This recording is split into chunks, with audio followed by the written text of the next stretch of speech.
मुहर्रम के पर्व पर मातमी धुनों के बीच निकाले ताजिए अखाड़ा प्रदर्शन किया।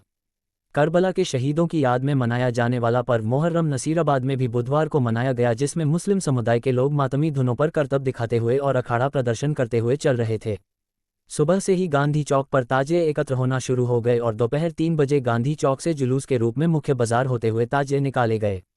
मार्ग में कई स्थानों पर गणमान्य लोगों का साफा पहनाकर सम्मान किया गया।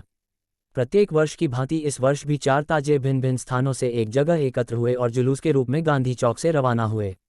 जुलूस के दौरान मुस्लिम समाज के लोगों ने अखाड़ा प्रदर्शन किया और फ्रामजी चौक स्थित कांग्रेस कार्यालय कंपनी पर नगर कांग्रेस कमेटी की तरफ से प्रशासनिक अधिकारियों, पत्रकार बंधुओं एवं गणमान्य लोगों का साफा बांधकर मुस्लिम समाज द्वारा स्वागत किया गया।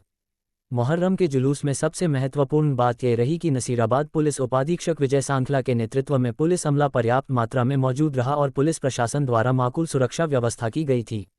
सम्मान और स्वागत कार्यक्रम के बाद जुलूस पुनः रवाना हुआ, जो नियत स्थान पर जाकर समाप्त हुआ एवं ताजिए ठंडे किए गए। बता दें कि मुहर्रम की 10 तारीख को रोज़ आशुरा कहा जाता है, क्योंकि इस दिन पैगंबर मोहम्मद के नाती इमाम हुसैन की शहादत हुई थी। मुहर्रम महीने को गम या शोक के तौर पर मनाया जाता है। मुहर्रम के महीने को लेकर शिया और सुन्नी दोनों की मान्यताएं अलग हैं। शिया समुदाय के लोगों को मुहर्रम की 1 तारीख से लेकर 9 तारीख तक रोज़ा रखने की छूट होती है और शिया उलेमा के मुताबिक मुहर्रम की 10 तारीख यानी रोज़े आशुरा के दिन रोज़ा रखना हराम होता है, जबकि सुन्नी समुदाय के लोग मुहर्रम की 9 और 10 तारीख को रोज़ा रखते हैं। हालांकि इस दौरान रोज़ा रखना मुस्लिम लोगों पर फ़र्ज नहीं है, बस इसे सवाब के तौर पर रखा जाता है। मुहर्रम का चांद दिखते ही सभी शिया मुस्लिमों के घरों और इमामबाड़ों में मजलिसों का दौर शुरू हो जाता है। इमाम हुसैन की शहादत के गम में शिया और कुछ इलाकों में सुन्नी मुस्लिम मातम मनाते हैं और जुलूस निकालते हैं। शिया समुदाय में ये सिलसिला पूरे 2 महीने 8 दिन तक चलता है। शिया समुदाय के लोग पूरे महीने मातम मनाते हैं तथा हर जश्न से दूर रहते हैं और चमक धमक की बजाय काले रंग के लिबास पहनते हैं।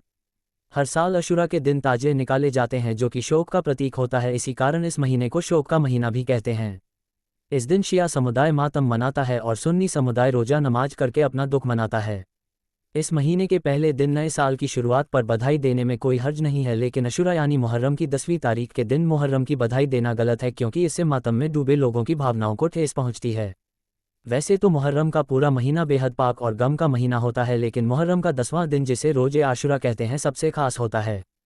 1400 साल पहले मुहर्रम के महीने की 10 तारीख को ही पैगंबर मोहम्मद के नाती इमाम हुसैन को शहीद किया गया था। उसी गम में मुहर्रम की 10 तारीख को ताजिए निकाले जाते हैं। इस दिन शिया समुदाय के लोग मातम करते हैं, मजलिस पढ़ते हैं, काले रंग के कपड़े पहनकर शोक मनाते हैं। यहाँ तक कि शिया समुदाय के लोग मुहर्रम की 10 तारीख को भूखे प्यासे रहते हैं, क्योंकि इमाम हुसैन और उनके काफिले को लोगों को भी भूखा रखा गया था और भूख की हालत में ही उनको शहीद किया गया था। जबकि सुन्नी समुदाय के लोग रोज़ा नमाज करके अपना दुख जाहिर करते हैं। आज हमारे मुहर्रम का त्यौहार है। त्यौहार नहीं है, गम का आधार है। इससे त्यौहार करना बेकार बात है। और गम के अंदर हम मातम जो बजाते हैं, ये मातम गम की है, वो ढोल ताशे नहीं है। ये बहुत गम का त्यौहार है। हमारे इमाम हुसैन शहीद हुए थे इस रात, उसी की याद में हम मातम मनाते हैं। और सभी भाई हिंदू मुस्लिम मिलके मातम को हम इसमें सब शरीक होते हैं। और प्रशासन, पुलिस, हर चीज़ का हमारे को इसमें बहुत ज़्यादा सहयोग मिलता है। और सभी भाइयों की मदद से, हिंदू मुस्लिम सबकी मदद से ही ये मातम मनाया जाता है। जी, आपका नाम? मैं मोहम्मद असलम, सदर नसीराबाद। हाँ जी।